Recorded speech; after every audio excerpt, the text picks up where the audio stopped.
Ahora sí, ya que está grabando, vamos a dar inicio a la sesión del día de hoy.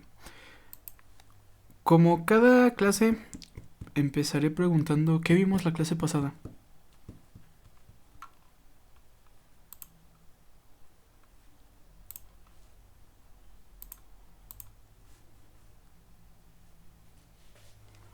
¿Quién recuerda qué fue lo último que estuvimos viendo?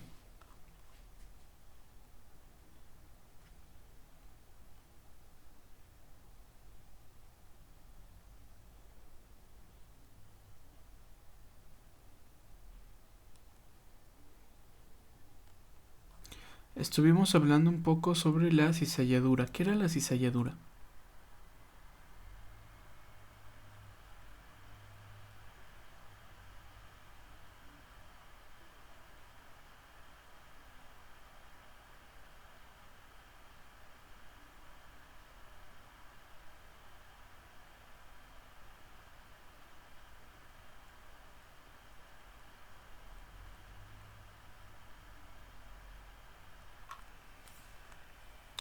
Ok, correcto, era como un gradiente de velocidad que variaba con la altura.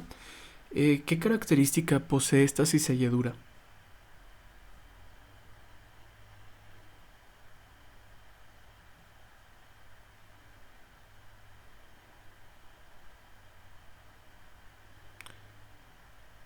Ok, sí, pero ¿qué más? Aparte de eso.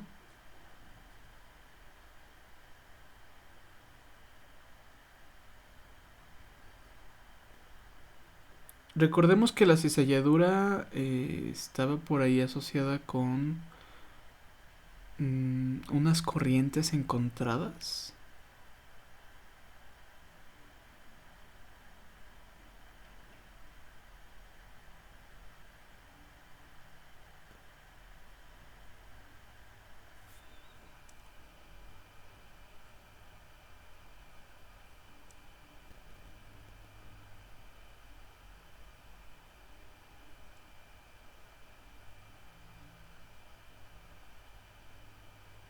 ¿No? ¿No se acuerdan de eso de las corrientes encontradas?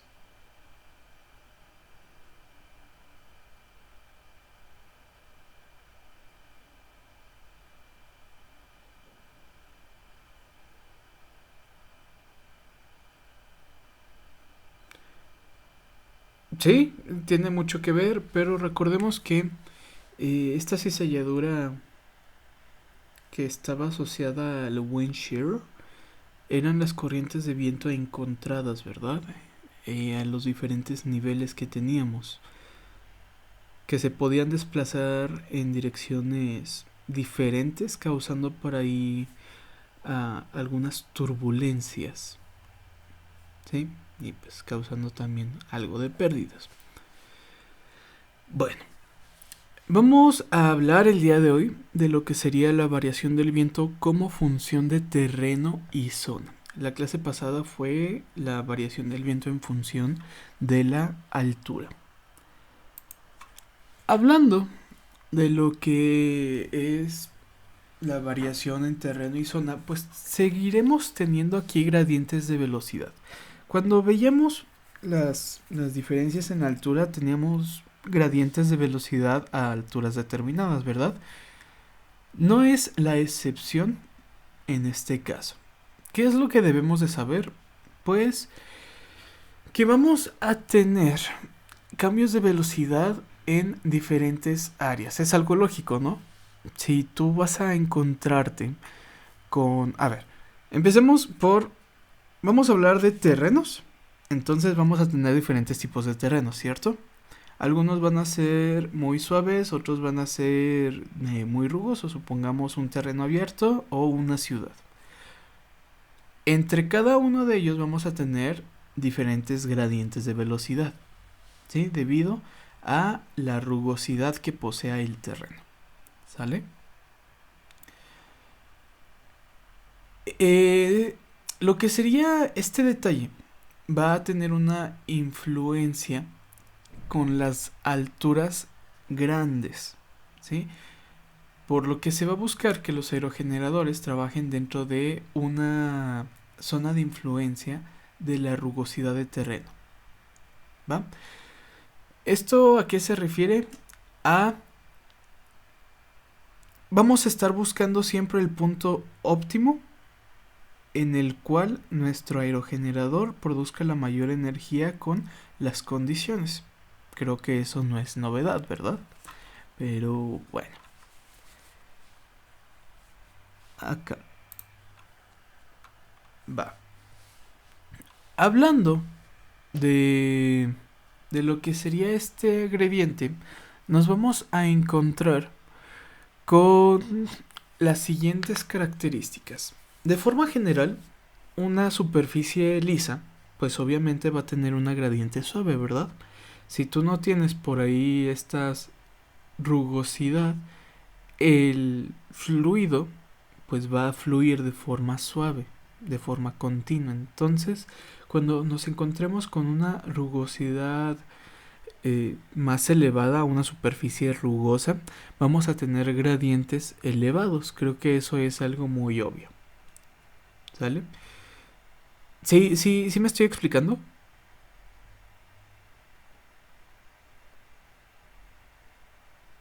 Ok. Aquí tenemos en pantalla una imagen que salió cortada para variar, la cual te está explicando cómo es que funciona este gradiente de velocidad dependiendo de la rugosidad. ¿Sale? En una zona urbana podemos ver que la velocidad máxima se va a encontrar más o menos a una altura como de 500 metros, ¿sí? En este caso, la zona urbana pues ya es algo grande, tipo Ciudad de México, con edificios en, encontrados de forma muy cerca. Entonces, mucha energía del viento se está atorando entre los edificios. Para tú tener la mayor potencia del viento, vas a tener que elevarte, que es parte de lo que vimos la clase pasada. Mayor altura, mayor velocidad, ¿verdad? Pero la clase pasada creo que no mencionamos que vamos a tener por ahí un tope de velocidad. Vamos a llegar a una altura en la cual la velocidad va a ser máxima. ¿Sí? Que si lo pensamos un poco es algo lógico debido a que siempre vamos a estar o siempre se va a estar buscando el equilibrio entre las velocidades, ¿verdad? Vamos a estar buscando un punto medio que va a tener el viento en su movimiento. Entonces no va a seguir creciendo indeterminadamente, va a llegar a un punto en el cual se va a estabilizar. En una zona urbana, pues este punto se va a encontrar a una altura más elevada que a comparación de un pueblo, una ciudad o a un bosque, no sé, un terreno abierto. ¿Sí? Entonces, más o menos, aquí la ilustración te dice que en una zona urbana la velocidad máxima se encontraría como a 500 metros de altura.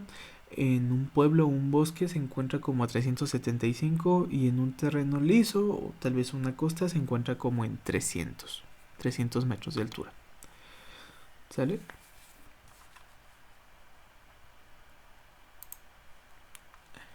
¿Cómo podemos medir este término con lo que se le conoce de longitud de rugosidad? La clase pasada habíamos mencionado algo de la longitud de rugosidad, ¿no?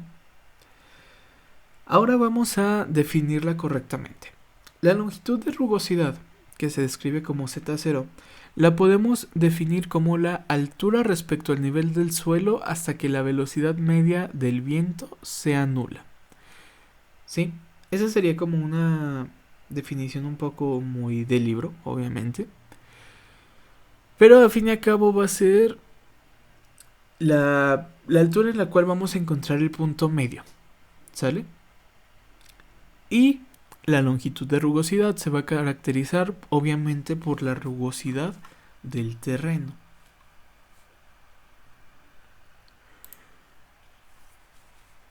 Tenemos en pantalla una pequeña imagen, ¿va?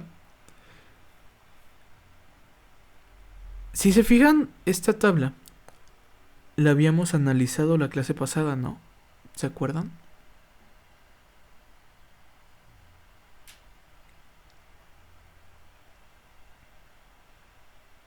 en los ejercicios, ¿va? Vamos a describir un poquito mejor esta tabla. Tenemos la clase de rugosidad y la longitud de rugosidad. A nosotros, ¿cuál nos sirve matemáticamente? La longitud de rugosidad. Pero, ¿a qué se refiere entonces cada uno de estas columnas? No, se está refiriendo al máximo potencial que vamos a tener en el mismo punto. Si tú pones por ahí una superficie abierta, empiezas a poner que algunas casitas, luego algunos edificios y así, y mides la velocidad en la misma altura, sabiendo que, digamos, a la periferia de estas superficies tiene la misma velocidad, nos vamos a encontrar con pérdidas muy significativas. En una clase de rugosidad cero, ya sea una superficie de agua, supongamos un lago o el mar, ¿sí? Vamos a tener un índice de energía al 100%, ¿sale? Ya cuando te empiezas a adentrar, supongamos a un campo con algunas casas, si tú mides la velocidad en ese punto, en el mismo punto, vas a encontrar un índice de energía del 45%, es decir, lo que son las casas o el arbolado están, digamos, absorbiendo, entre comillas, porque no la absorbe, simplemente la dispersa, en un 55% esa capacidad que tiene la corriente del viento. Ya en grandes ciudades con edificios pues elevados, se absorbe hasta en un 87%. ¿Sí? Entonces así es como debes de estar trabajando con los terrenos, con las edificaciones. ¿Sale?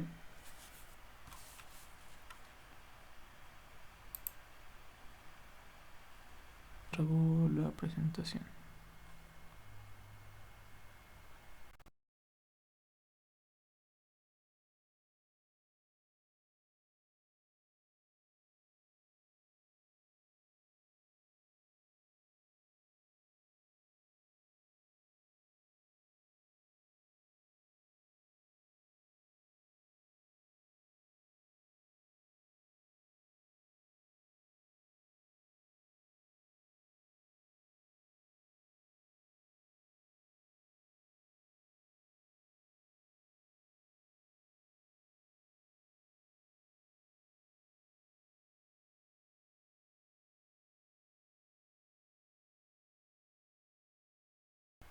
Ok. Por favor, saquen su libreta o sus hojas o donde tomen apuntes, si es que toman apuntes, y hagan los siguientes cálculos. Calculen la velocidad a 50 metros de altura para lo que serían tres tipos de terreno: una superficie de agua, un campo con algunas casas y pueblos, ¿sí? Para ambos casos vamos a tener una altura de 10 metros con una velocidad de 5 metros por segundo.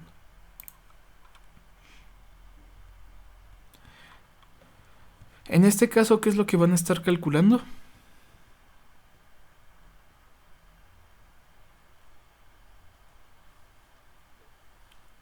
La V2, ¿verdad? La velocidad a 50 metros de altura. Entonces, pues solo hay que despejar V2. Anotan esto y me regreso en la presentación para que vean la longitud de rugosidad para cada uno de los términos.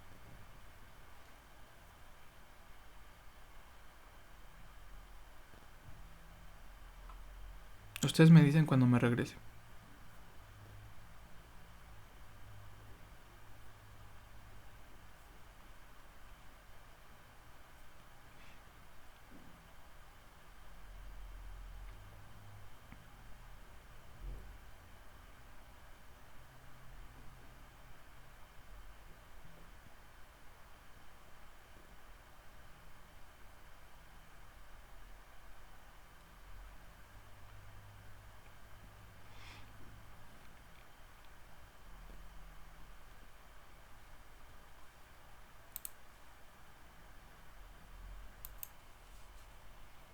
nos estaba pidiendo que calculáramos para 3 áreas específicas, ¿verdad? Superficie de agua, campo con algunas casas y algunos pueblos. En este caso, ¿cuál es la longitud de rugosidad para una superficie de agua?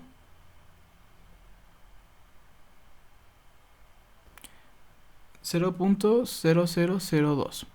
¿Cuál sería la longitud de rugosidad para campos con algunas casas? Aquí. Es la clase 1.5, campo con algunas casas, 0.055. ¿Y cuál será la longitud de rugosidad para algunos pueblos?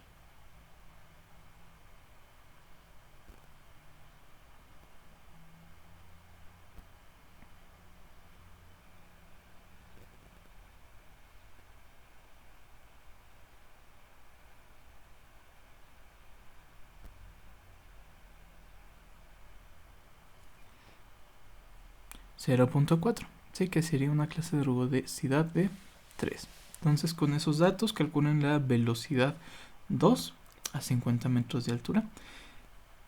Y pues, a ver, díganme los resultados para poder discutirlos.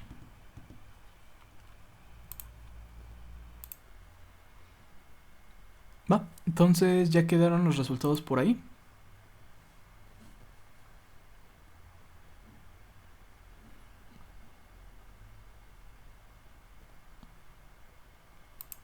Perfecto. Entonces, ¿me podrían repetir los resultados, por favor? ¿Cuánto daba para la superficie de agua?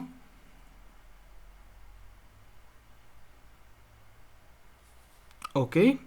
Para el campo. ¿Y para pueblo? 7.5. Muy bien. Ahora yo les voy a preguntar algo. Si les estoy diciendo que en teoría a mayor altura vamos a tener mayor velocidad del viento y que si medimos el mismo punto, el viento, entre más rugosidad tengamos, más pérdidas vamos a tener, ¿por qué nos está dando mayor velocidad en el mismo punto si se supone que hay más pérdidas?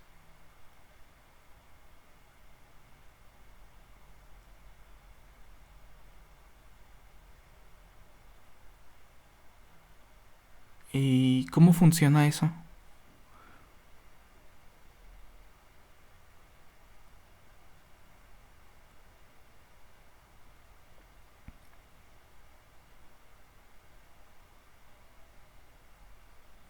Pero si te fijas, aquí tenemos más estorbo en un pueblo que en una superficie de agua, ¿no?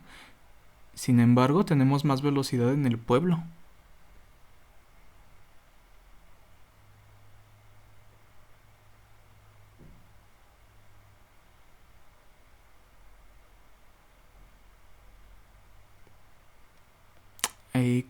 ¿Cómo que dispersas? ¿Me podrías explicar un poquito?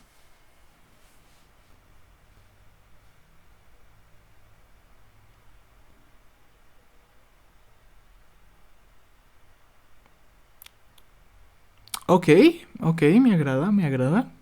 ¿Alguien más que tenga alguna idea el por qué se supone que hay pérdidas entre mayor longitud de rugosidad tengamos? ¿Por qué tenemos mayor velocidad de viento?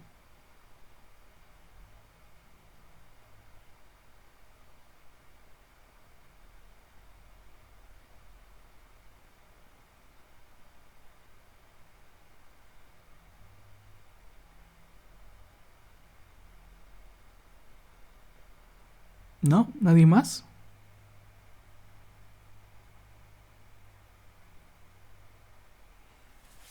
Ok. Hablemos de este fenómeno. Mira, aquí están los resultados. ¿Sí? Vamos a hablar de este pequeño fenómeno.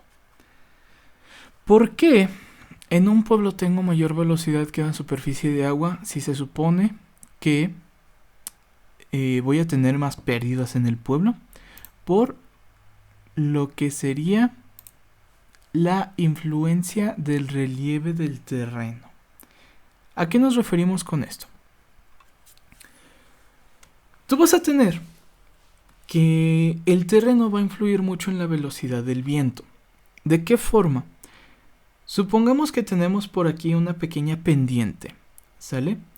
Cuando el viento se está moviendo en dirección a esta pendiente, obviamente las corrientes de viento se van a estar juntando, por lo que en una pendiente suave vas a aumentar la velocidad. En cambio, si tienes una pendiente fuerte vas a perder velocidad. Como podemos ver en la imagen 1, tenemos una pequeña pendiente, ¿verdad? En la parte de arriba vemos una montañita que tiene una pendiente muy suave. Entonces podríamos decir que va a tener una longitud de rugosidad menor. Lo que está haciendo es juntando esas corrientes de viento, digámosla entre comillas, como condensando la velocidad, por eso va aumentando.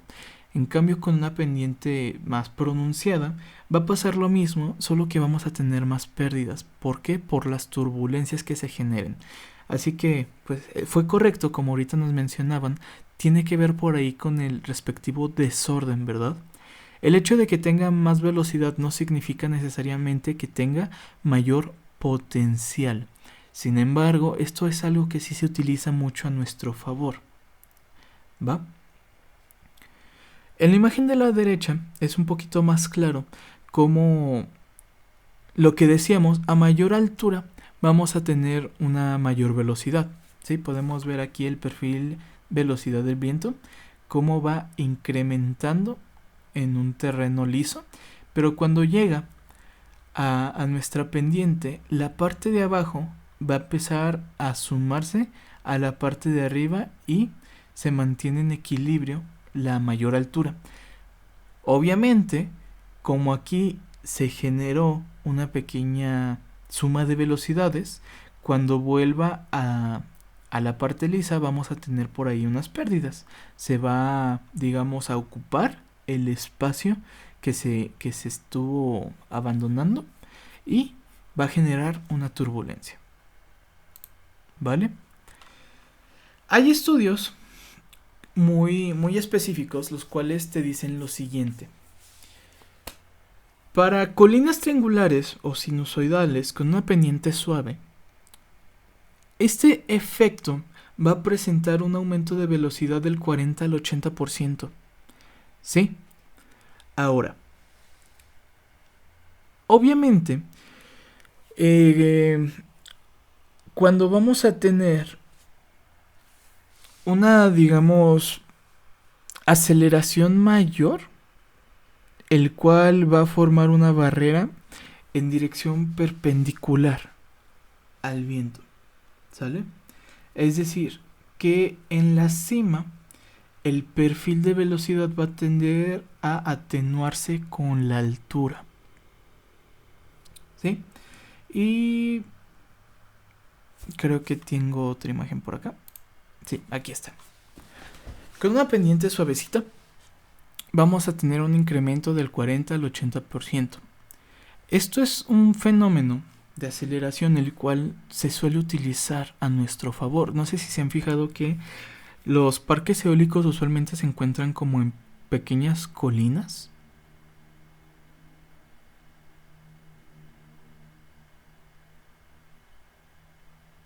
Entonces es por este mismo fenómeno.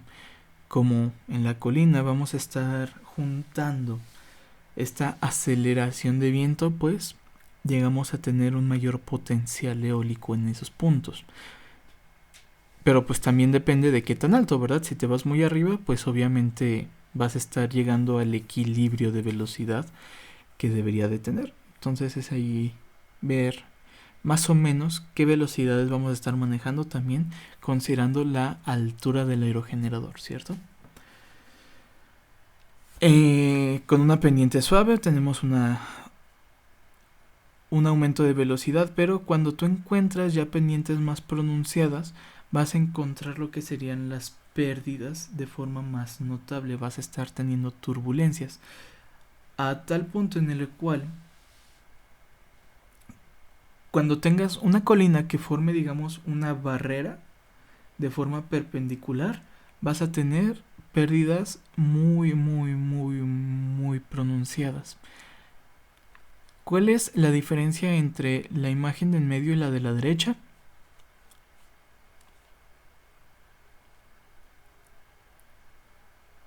La generación de turbulencias. Tenemos por aquí nuestra pendiente muy pronunciada, entonces desde que empiezas a subir, desde que el viento empieza a subir la colina, ya empieza a tener pérdidas por turbulencia. Ahora, cuando llega a la cima, vas a tener que llegar a ocupar el mismo espacio de que ya se abandonó, digamos entre comillas, que estuviste abandonando al estar subiendo la colina. Por eso aquí se ve como que el viento se regresa. O en el caso de la derecha, las mismas turbulencias van a seguir afectándote un poquito cuando llegues a la cima, y más aparte cuando empiece el decremento vas a tener otra vez turbulencias, pues por el espacio que en teoría se está abandonando, entre comillas. Por eso es que en la imagen de la izquierda se ve como que el viento se regresa, y en la imagen de la derecha se ve como que se generan un poquito de turbulencias, ¿va? Entonces, de forma óptima, debemos de estar buscando áreas en las cuales tengamos una longitud de rugosidad suave, pero con unas pendientes, digamos, lisas, ¿va? En un área en el cual sea abierto a las inmediaciones con unas velocidades altas de viento. Así vamos a poder utilizar este terreno a nuestro favor, ¿va? Eso hablando solamente respecto a lo que sería la influencia del relieve del terreno, ¿sale? Hablando solamente de cómo es la topografía, ¿va? El día de mañana vamos a hablar un poco el cómo nos afectan los obstáculos en nuestras inmediaciones, ¿sale? ¿Alguna pregunta?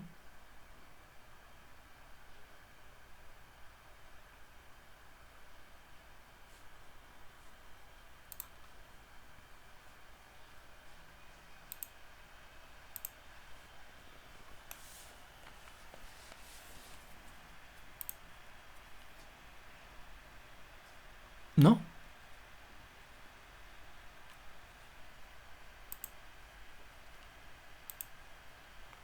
Bueno, si no hay preguntas, entonces nos vemos el día de mañana.